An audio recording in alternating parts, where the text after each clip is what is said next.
des femmes et des enfants en Afrique, et aussi pour avoir accepté de jouer encore son rôle d'ambassadrice de bonne volonté du CIF en acceptant de présider cet événement. My gratitude goes especially to Mrs. Chantal Camboré for her struggle towards women and children in Africa, and also for having accepted to take on this role again as a goodwill ambassador for the inter-African community, and to agree to preside over this event tonight. Notre profonde gratitude va à Madame Lala Malika Issoufou Ahmadou, première dame du Niger, qui, malgré son programme chargé, a accepté de faire le déplacement de Washington. Our deep gratitude also is extended to Mrs. Laila Malika Issoufou Mahamadou, First Lady of Niger, who, in spite of her busy schedule, agreed to travel to Washington. Nous sommes reconnaissants envers Madame Condé Diané-Kaba, première dame de la Guinée. We are also grateful for Mrs. Condé Diané-Kaba, First Lady of Guinea, et Madame Kadra Amadou Haïti, première dame de Djibouti, qui se sont faites représenter par leur ambassadeur. and Mrs. Kadra Mohammed Haïti, First Lady of Djibouti, who are represented here today by their respective ambassadors. Je voudrais aussi remercier avec insistance le gouvernement fédéral, le district de Columbia, la ville de Washington DC et son maire, ainsi que la République fédérale démocratique d'Éthiopie, particulièrement son ambassade et son ambassadeur aux États-Unis, pour avoir accepté d'abriter cette importante rencontre entre l'Afrique et les États-Unis. I would also like to thank, with emphasis, the American government, the District of Columbia, the City of Washington, D.C. and its mayor, as well as the Ethiopian Embassy, especially its ambassador and its ambassador to the United States, for having agreed to host this important meeting between the United States and Africa. La contribution de l'Éthiopie n'est point de surprise pour peu que nous regardons l'histoire contemporaine de l'Afrique, dans laquelle ce pays a joué un rôle immense, notamment dans la création de l'Union africaine, dont elle continue d'abriter le siège. The contribution of Ethiopia is hardly a surprise, because if you look at contemporary African history, Ethiopia has played a huge role, especially in the creation of the African Union, which is still headquartered in Madame Alvinda Zablogo, j'adresse ma profonde gratitude pour leur appui qu'ils ont apporté à l'organisation. I also express my deep gratitude of women and children. Excellency, Madame Lala Malika Issoufou, First Lady of Niger, Excellencies, Ambassadors, distinguished guests, all protocol observed, ladies and gentlemen. Good evening to you all. First of all, on behalf of the Embassy of Ethiopia and that of my own, I wish to welcome you all to our embassy. It's a source of great pleasure and is also an honor to provide a venue to this very important meeting, which deliberates upon the subject of harmful traditional practices which affect the health and the entire life of women and children in Africa. This is indeed a timely topic which requires special focus, as it affects our continent maybe more severely than any other part of the world. It's a critical and timely to focus on this problem, which complicates the already daunting health challenge of our continent, Africa. It's a sad note that women and children receive the brunt of these harmful practices. In this regard, one can observe so obvious and a relationship between the relatively slow progress in achieving the Millennium Development Goals, particularly goal number 4 and goal number 5 that deal with child and maternal health and the harmful traditional practices affecting the health of women and children.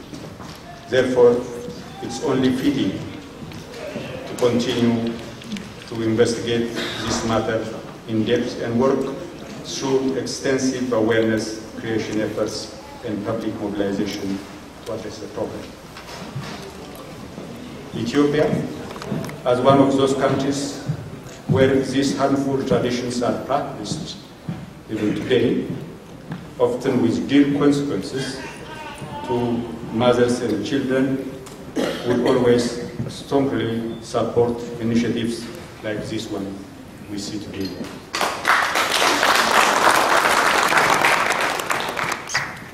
Finally, I wish to thank particularly Madame Fatuma and Dr. Kwete for their dedication and hard work in putting together today's program, and I would like in particular to thank and appreciate the effort of the First Ladies, which is a unique thing to see as African leaders.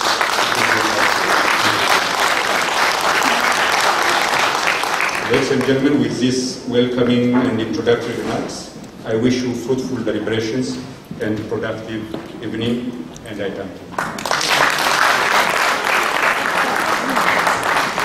Thank you, Excellence. Chers invités, Monsieur l'Excellence, l'ambassadeur de l'Éthiopie, de façon générale, simplement faire allusion à son patriotisme, à sa solidarité, à cette organisation pour laquelle nous sommes tous là. Donc des applaudissements encore une fois pour son ambassadeur.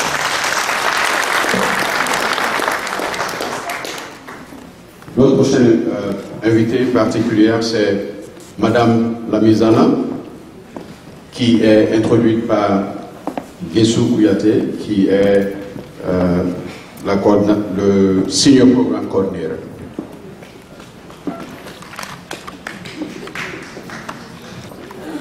Mesdames et messieurs, les premières dames, honorables invités, c'est un grand honneur pour moi d'introduire une femme volontariste, battante et engagée dans la noble lutte pour l'élimination des mutilations génitales féminines et pour la promotion des droits des femmes et des enfants. Madame Mariam Lamizana, présidente du comité interafricain, est une pionnière et un modèle pour la jeune génération que nous sommes. Elle dirige le CIAF, cette organisation africaine, avec sagesse, abnégation et discernement. Sa richesse, expérience et ses connaissances en la matière nous seront d'un grand apport. C'est pourquoi nous attendons son discours avec impatience.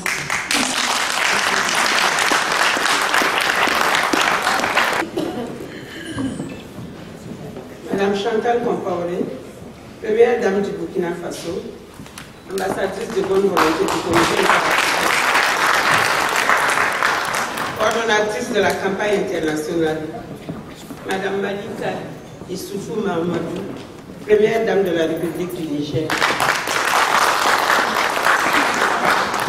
Madame la ministre des Affaires sociales du Niger, honorables invités en vos grades et qualités respectives, Mesdames et Messieurs, en ma qualité de président du comité interafricain, je voudrais tout d'abord remercier Yassé USA pour l'invitation qui nous a été faite de participer à cet événement de haut niveau à l'attention des hautes personnalités américaines, d'éminents représentants d'institutions d'agence des Nations Unies et de premières dames d'Afrique.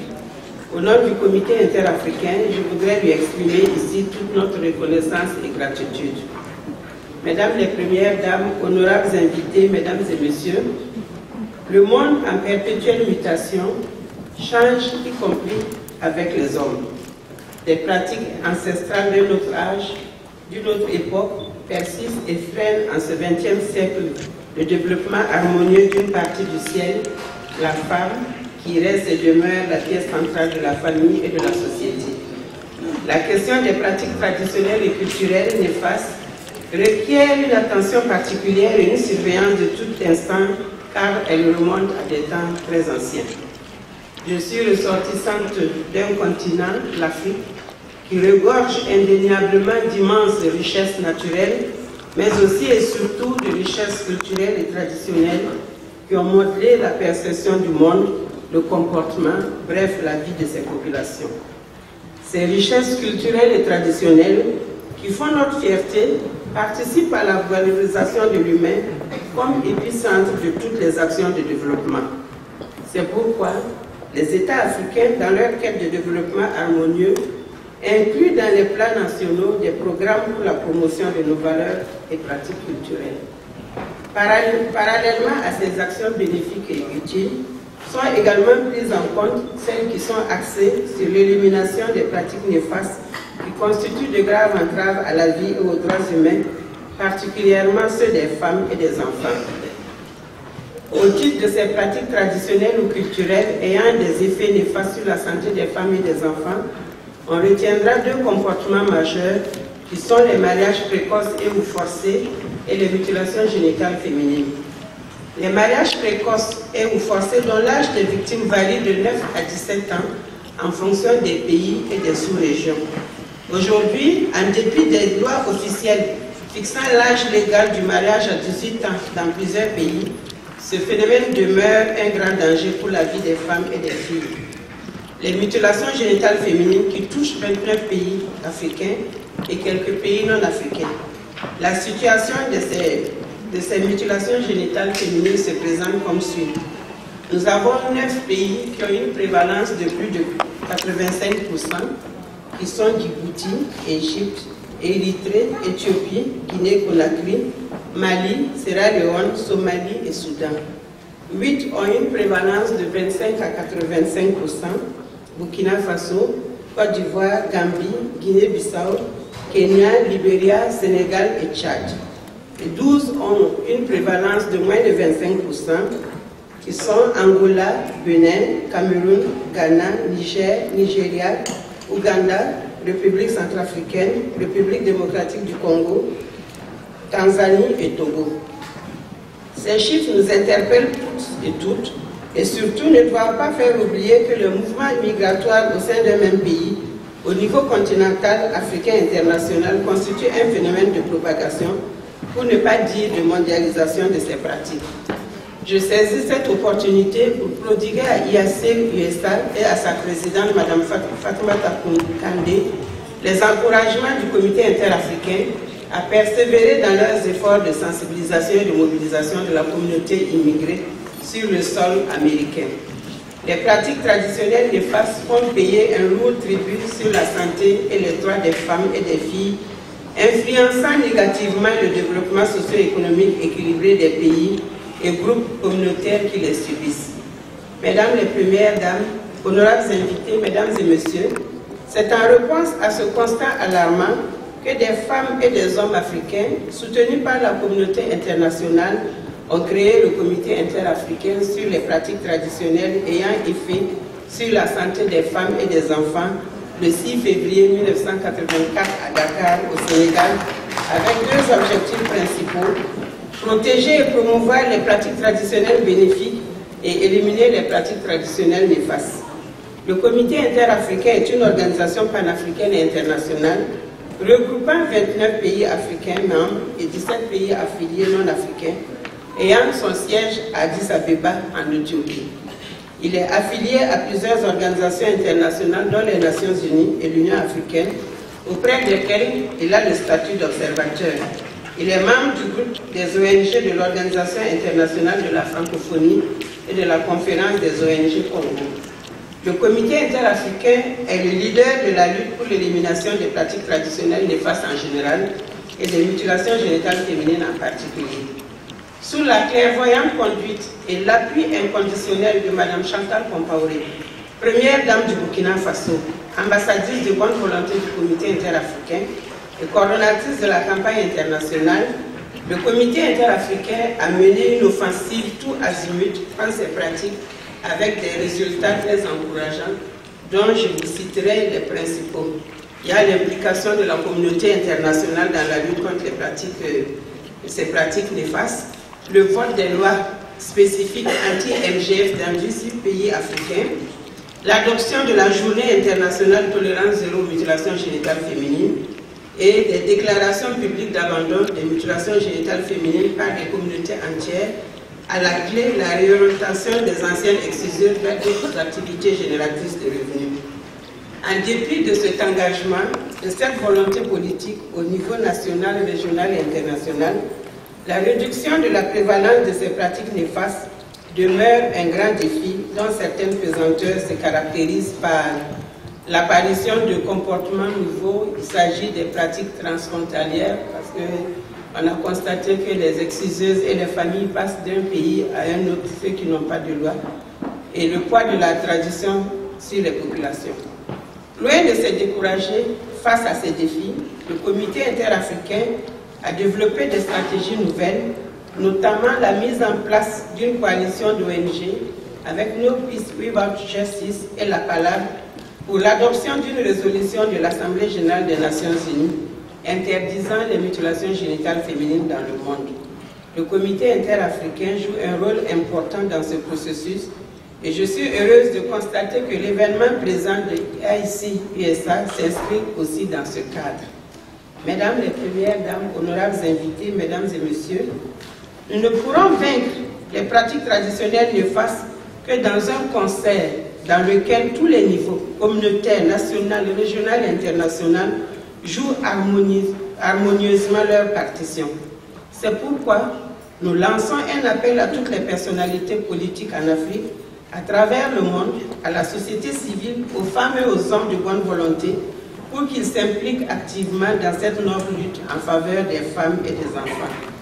Au nom du comité interafricain, je voudrais une fois de plus adresser mes remerciements à toutes ces hautes personnalités qui ont répondu à l'appel de notre section américaine et AIC-USA.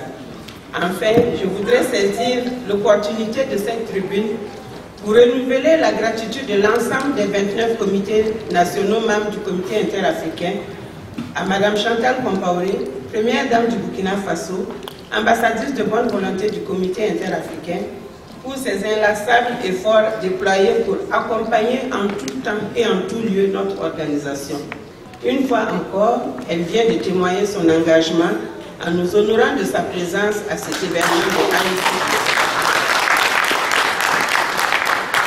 Grand merci à Madame la Première Dame du Niger qui intègre le groupe.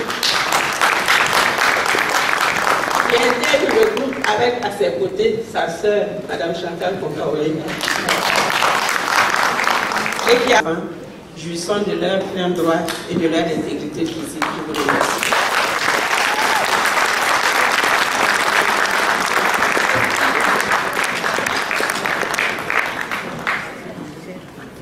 Merci bien, Mme Lamizana. Vous venez de prouver également votre engagement de par votre présence ici ce soir. Applaudissez pour Mme Lamizana, s'il vous plaît. Votre prochaine invitée, c'est Mrs. Lindsay Harris. Miss Lindsay Harris, qui va être introduite par Jessie Gessou Kouyaté.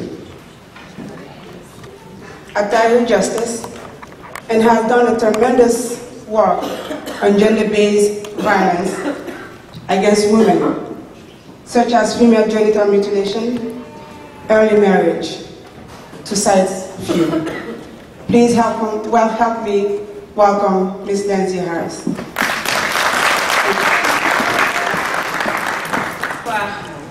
Je peux essayer de parler français si vous voulez. Je pense que ça sera plus vite. Mais je dois dire que je n'ai jamais parlé français devant la première dame d'un pays. Je suis un peu nerveuse. Mais je peux essayer. Je n'ai jamais habité dans un pays francophone. Et puis c'est seulement le français que j'ai appris en école.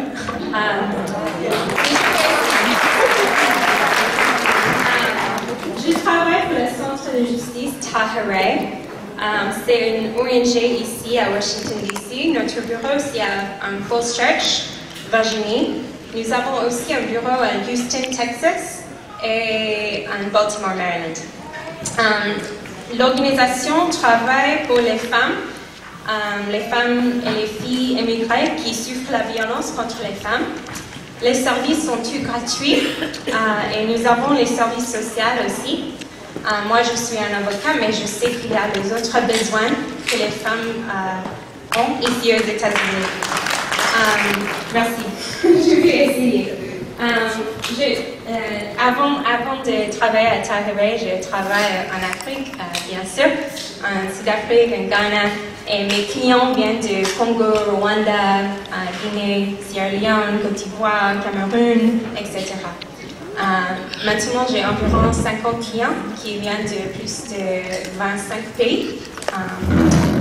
Notre centre a commencé avec le cas de Fawzia Kassinja. Est-ce qu'il y a quelqu'un ici qui savait ce nom? Fawzia Kassinja. Elle était une jeune femme qui vient du Togo. Quand elle avait environ 16 ans, son père est mort. Pendant toute sa vie, son père l'a protégée de l'excision, la mutilation génitale féminine. Mais après son mort, sa tante a décidé que c'était nécessaire pour elle de se marier avec un homme qui avait plus que 40 ans et qui avait déjà 3 femmes. Sa mère a aidé. Et Fawzia, elle a échappé et elle est venue ici aux États-Unis. Quand elle est venue ici, les États-Unis l'ont mis en prison parce que ça, c'est le processus ici aux États-Unis pour les femmes et les hommes qui cherchent l'asile. Mais en prison, elle a commencé son demande d'asile avec notre directrice, Layli Marinura, qui était une étudiante. Elle étudiait ici à l'American University à Washington, D.C. Et elle a présenté le cas et elles ont perdu le cas la première fois. Mais après, elles ont fait un appel, un record. Et c'était la première fois aux États-Unis où une femme a gagné l'asile pour la violence contre les femmes, pour l'excision, pour la mutilation génitale féminine. C'était la première fois ici. Ça c'était en 1996. Okay? Et après, Layli, notre directrice, elle a écrit un livre avec sa cliente, avec Fawzia Kassinja. Et avec l'argent qu'elle a gagné avec le livre, elle a commencé notre centre en 1997. Et maintenant, aujourd'hui, nous avons travaillé avec plus que 13 000, merci. 13 000 femmes. Moi, j'ai commencé le projet, c'est le projet d'émancipation pour les femmes africaines en 2010. Parce que nous avons perdu les Africains un peu. Maintenant, on travaille avec beaucoup de gens qui parlent espagnol. Mais j'ai commencé ce projet. Je travaille avec mes clients et j'ai fait les présentations comme ça, comme cette présentation, dans les églises, les salons de coiffure, les mosques, ici aux États-Unis. Parce qu'il y a beaucoup d'informations qui ne sont pas vraiment correctes, vous savez. Et je travaille avec les femmes et les petites filles qui ont peur de retourner, qui ont décidé que ce n'était pas possible pour eux de rester là-bas. Je sais qu'ici, aujourd'hui, on va discuter comment on peut améliorer la situation là-bas. Mais si une femme, elle n'a pas un choix, elle doit partir, notre centre peut aider avec ça. Si elle a peur de l'excision, du mariage forcé, la violence conjugale, les rites de veuvage, des choses comme ça. On travaille aussi, comme Mme Koyate a dit, il y a plus que, j'ai besoin de votre aide encore une fois, 12 millions. Nous avons aussi 12 millions de personnes ici aux États-Unis sans document. Et quelquefois, quand quelqu'un a déjà dit, les pratiques viennent ici aux États-Unis. Et quelquefois, la violence contre les femmes, on trouve ça ici. On travaille aussi avec les victimes du trafic de femmes.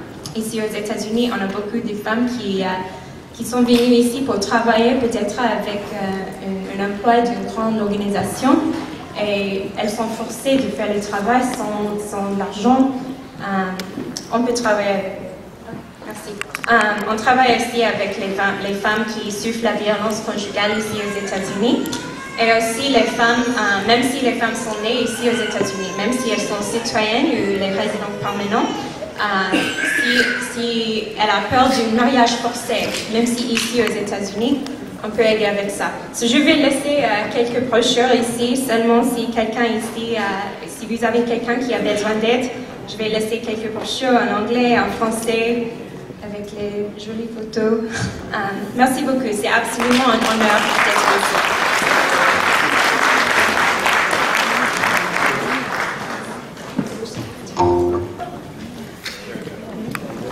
Notre prochain invité vient du département d'État, Department of State, de l'office de Hillary Clinton. Son nom c'est Sabah Ghori. Sabah Ghori is the Senior Advisor on Gender-Based Violence in the Office of Global Women Issues. Sabah?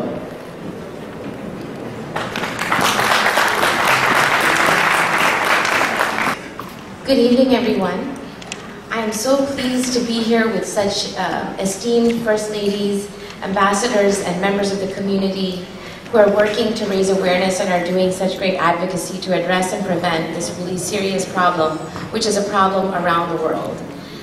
That is why it's so important to have an organization such as the Inter-African Committee, its presence in the United States, and I am honored to be here at IAC's inaugural event, and thank you for inviting me.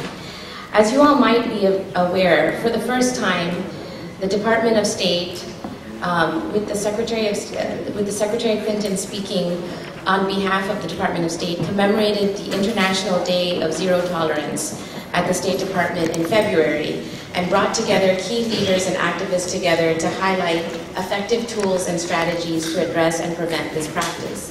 It was long overdue, and it was the first time that the State Department had ever highlighted this event at such a high level. And while it is a very difficult topic, it is one that must be discussed. This practice, helping societies and communities abandon the practice, is crucial to the lives, the health, and future of women and girls. And for this reason, we know it is vital to our development efforts and to strengthen the nations across the globe. We all know that the impact of FGM on physical health alone is enormous. From a social perspective, FGM is recognized as a grave violation of human rights of girls and women. It's not a religious issue or justified by culture as well, and for this reason, the US government has supported abandonment efforts since the early 90s, considering the practice not only a public health concern, but also a human rights issue that violates women's rights to bodily integrity. And we are involved very active in an internationally based donors group, which is composed of key international governments and foundations committing to supporting the abandonment of their practice. There are a lot of different programs that the State Department and the US Agency for International Development supports around the world to provide community-based organizations support to address and prevent the practice, highlighting negative health consequences and other consequences of the practice around the world. And we know that it is time that we highlight and elevate this issue. It's a part of our overall elevation of women and girls in our overall foreign policy as critical to something that we highlight in our economic, political, discussions around the world, and it's in every aspect now. We are incorporating women and highlighting women and girls and how we can promote their efforts in our overall foreign policy. Last year, the African Union called the UN General Assembly to adopt a resolution banning FGM, and we really want to work in any way we can to support the African Union in that. And there's a lot to be done. We need more advocacy, we need more interaction between policymakers and those in the field. We need to empower men and women, especially girls, to speak up for themselves.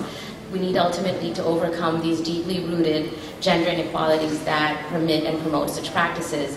And we need organizations such as IAC who are doing this work, and we are here to wholeheartedly support and support your efforts. So thank you for having me.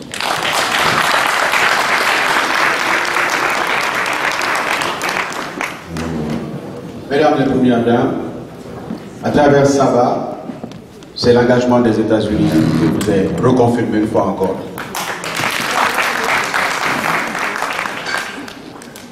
Notre prochaine invitée, c'est Madame Bachelet, qui n'a pas pu faire le déplacement, mais qui a envoyé une lettre de reconnaissance et de support.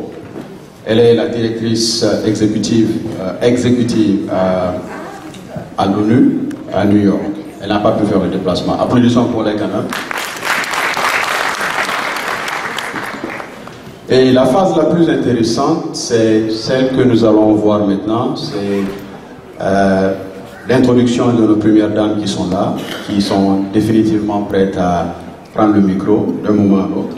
Une décision des chefs d'État africains en 2011 à Malabo, demandant expressément l'adoption de cette résolution. Le 3 mai dernier, j'ai eu l'honneur de conduire une mission de plaidoyer au lancement d'une pétition internationale auprès des parlementaires belges et européens à Bruxelles. Ils ont exprimé leur soutien à la décision des chefs d'État africains et au processus d'adoption de la résolution. Vous comprendrez que je sois fière et heureuse de me retrouver ici, à Washington, pour stimuler la mobilisation internationale en faveur de la cause commune de protection et de promotion des droits des femmes comme des enfants.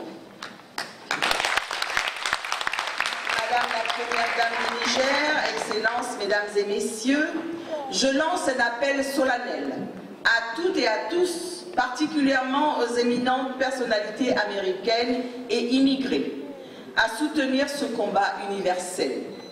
Votre concours est déterminant pour redonner le sourire, la confiance, l'intégrité physique ainsi que les pleins droits aux femmes et aux filles victimes ou menacées par ces fléaux. D'ores et déjà, je donne l'assurance que le comité interafricain et ses 29 pays membres et les 17 affiliés seront toujours à l'avant-garde de cette mobilisation.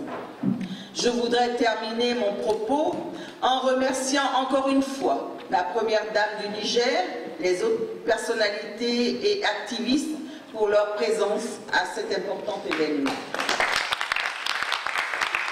De Malabo à New York, de Bruxelles à Washington, la preuve est faite que le monde se mobilise contre les pratiques traditionnelles néfastes en général, les mutilations génitales féminines et les mariages précoces et forcés en particulier. Je pense qu'à ce rythme et avec la détermination, ces pratiques deviendront sous peu un triste souvenir. Je vous remercie. Chantal Camparé, Première Dame du Burkina Faso, coordinatrice de la campagne pour l'interdiction mondiale des mutilations génitales. Excellences, Mesdames et Messieurs les ambassadeurs, chers frères, chères sœurs de la communauté africaine aux USA, honorables invités. Je suis particulièrement honorée de me retrouver aujourd'hui devant cette auguste assemblée pour témoigner de l'engagement du Niger à protéger les droits des femmes et des enfants et à soutenir résolument le processus pour l'adoption par l'Assemblée générale des Nations unies de résolutions interdisant au plan mondial l'une des formes de violence les plus inacceptables en ce XXIe siècle que sont les mutilations génitales féminines.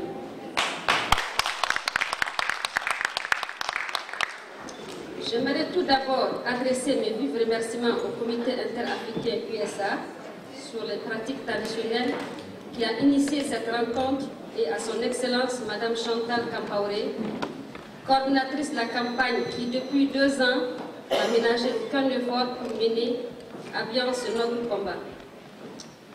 Faut-il rappeler que ces pratiques constituent une violation flagrante des droits fondamentaux des femmes et des filles avec des graves répercussions sur la vie des millions de personnes dans le monde entier, notamment en Afrique.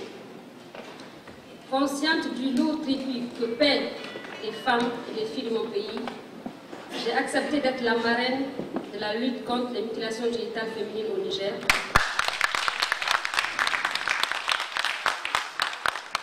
Et de consacrer un volet important du programme de notre fondation Tatali Iyali à la lutte contre cette pratique qui porte atteinte à la dignité et à la santé. Distingués invités, il est utile de rappeler en cette circonstance que le Niger a souscrit à toutes les conventions, notamment celles relatives aux droits de l'enfant CDE et celles sur l'élimination de toutes les formes de discrimination à l'égard de la femme, le CEDEF, la CEDEF plutôt, cadre juridique international qui condamne toutes les formes de mutilation génitale féminine. Il a également adopté par la loi numéro 2003-025 du 13 juin 2003 qui réprime les mutilations génitales féminines. Cet acte prouve l'engagement ferme de mon pays à éliminer cette pratique qui, loin d'honorer la femme, viole certains de ses droits les plus fondamentaux. Honorables invités, mesdames et messieurs, grâce aux importantes et nombreuses actions menées par le gouvernement et la société civile, soutenues par la coopération bilatérale et multilatérale, des progrès forts encourageants sont aujourd'hui perceptibles sur le terrain. En effet, selon les résultats des enquêtes démographiques et de santé, la prévalence des mutilations génitales féminines a connu une réduction de moitié, passant de 5% en 1998 et de 2,2% en 2006.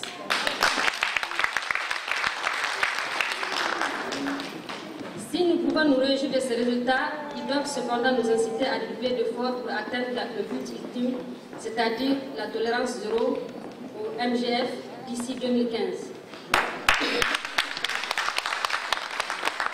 D'ores et déjà, je peux vous réaffirmer l'engagement du Niger, le mien, ainsi que celui de tous les acteurs à renforcer les actions en cours pour que nous relevions solidairement ce grand défi. À cet effet, un programme conjoint Bénin, Burkina Faso, Niger, de lutte contre la pratique transfrontalière des MGF sera bientôt mis en œuvre.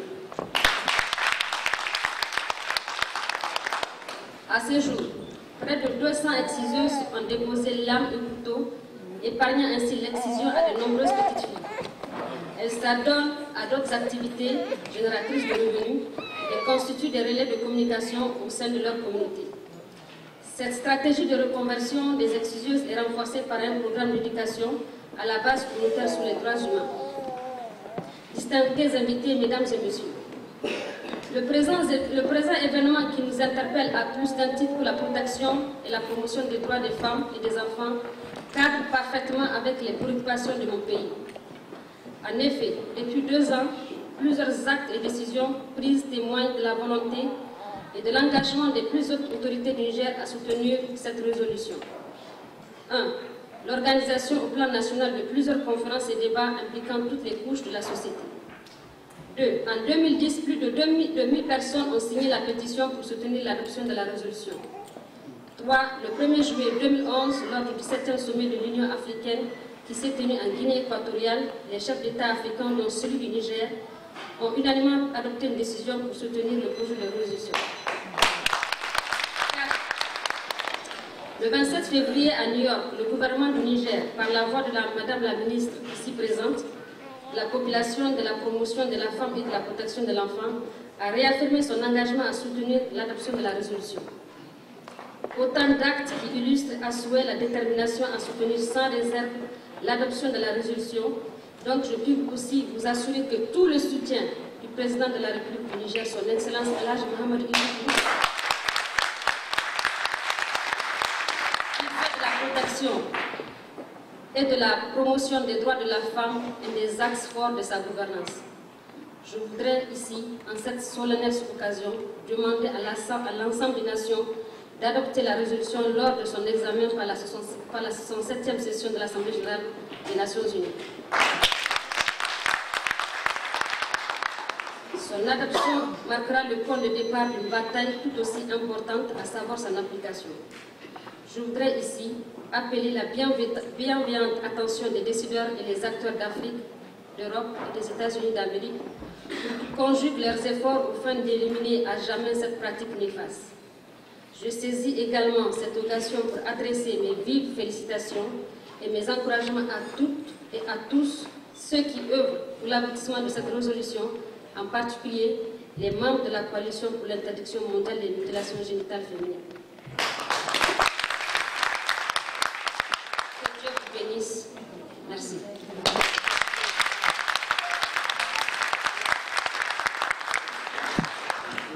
Nous avons la première dame de Guinée, qui est Mme Condé Guinée-Kaba.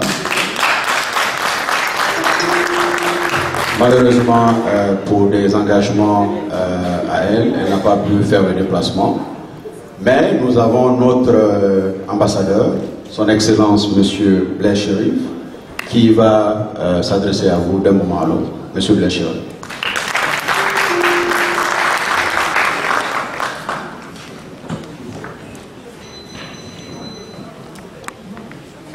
Mesdames les premières dames,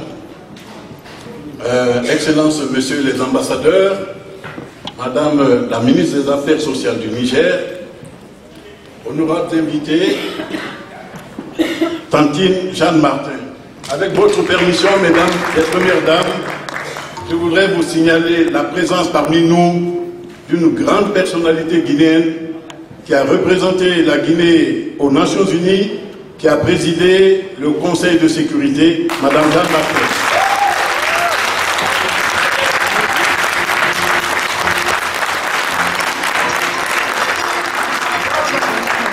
Et qui a énormément fait pour la promotion des femmes en Guinée. C'est pour cela que je me permets de vous signaler sa présence. Je ne vais pas vous infliger un discours puisque le temps a avancé. C'est juste pour vous dire que votre sœur, Mme Condé Guinée-Kaba, était prête à venir, mais au tout dernier moment, elle a eu un empêchement. Au nom du gouvernement guinéen, au nom du chef de l'État, remercier les initiateurs de cette réunion et du comité inter-africain. Monsieur et Madame Kouyaté, vous avez les bénédictions de votre gouvernement.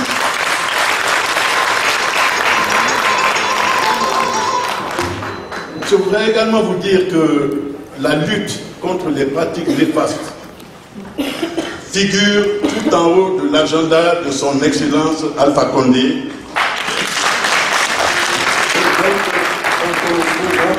Particulièrement quand il s'agit des mutilations génitales dont notre pays est encore en train de souffrir. Je peux vous apporter un témoignage personnel. J'ai une tante qui est la matrone de mon village. Et ça fait 4 ans que je ne parle pas avec elle parce qu'elle a voulu mutiler mes filles. Je vous souhaite plein succès dans vos travaux et à l'année prochaine probablement. Merci.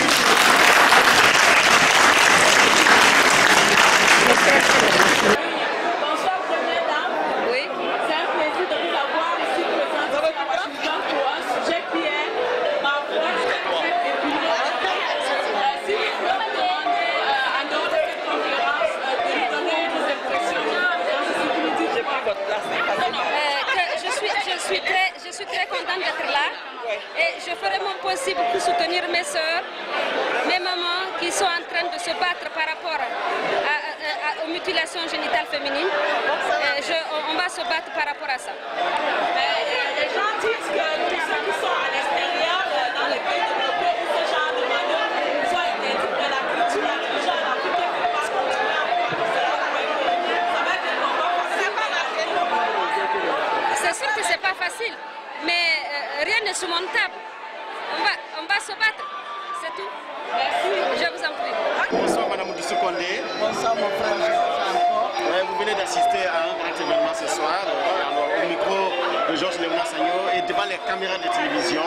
Quels ont été vos sentiments au sortir de cette grande rencontre de ce soir? Mon frère Georges, merci pour tout ce que tu fais pour ton pays, la Guinée et généralement l'Afrique. Il me manque des mots. C'est vrai que j'ai été invité il y a au moins 6 mois, Mme Kouyaté m'en parlait et M. Kouyaté de l'Éthiopie m'appelait. Je ne savais pas que c'était aussi une grande envergure. Mais je suis vraiment heureuse, très heureuse de savoir qu'au moins notre combat est en train d'aller de l'avant. Les femmes, vous savez, quand les femmes se mobilisent, ça facilite la tâche.